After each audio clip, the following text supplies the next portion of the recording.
গত 10ই জুন মঙ্গলবার রূপগঞ্জের ভুলতা ইউনিয়নের মাঝিপাড়া গ্রামের একটি ঘটনা ঘটেছে। সেই ঘটনা নিয়েই মূলত আমি 2-4টি কথা বলবো। আপনারা দেখেছেন যে সমস্ত প্রিন্ট এবং ইলেকট্রনিক্স মিডিয়া, সোশ্যাল মিডিয়ার মাধ্যমে যে যুবদলের ভুলতা ইউনিয়নের সাংগঠনিক সম্পাদক বাদল ভূঁইয়া গঙ্গের সাথে জেলা ছাত্রদলের প্রচার সম্পাদক সাবেক জাহিদুল ইসলাম বাহিনীর একটি সংঘর্ষের ঘটনা ঘটে। সেই সংঘর্ষে গুলিবিদ্ধ হয়ে মামুন নামে ওই বাদলের ছোট ভাই, বাদল ভূঁইয়ার ছোট ভাই গুলিবিদ্ধ হয়ে চিকিৎসাধীন অবস্থায় ঢাকা মেডিকেল কলেজে মৃত্যুবরণ করেছেন।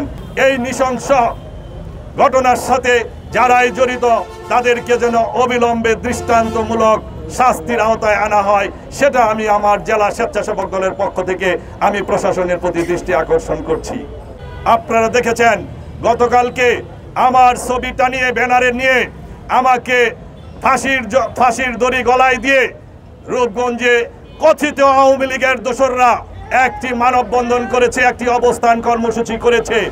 সেই অবস্থান কর্মসূচিতে নেতৃত্ব দিয়েছে আমার জেলা স্বেচ্ছাসেবক দলের যুগ্ম আহ্বায়ক, একজন অরাজনৈতিক ব্যক্তি, যিনি আন্দোলনের সময় ফেসবুকে স্ট্যাটাস দিয়ে বলেছে আমি আর বিএনপির রাজনীতি করব না, আমি তাবলিগ জামাতে চলে গিয়েছি।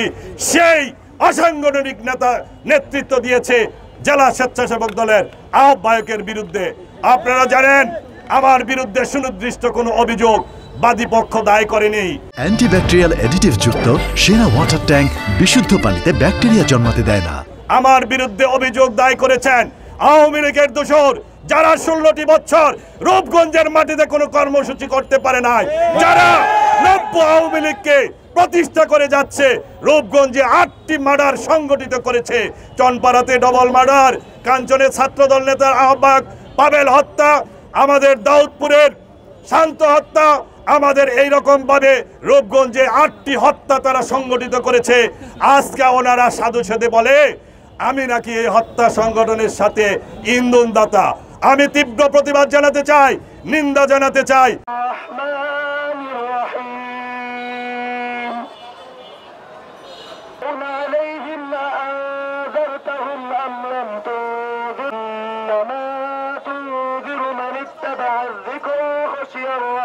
نحن نحيي الموتى ونكتب ما قدموا وآثارهم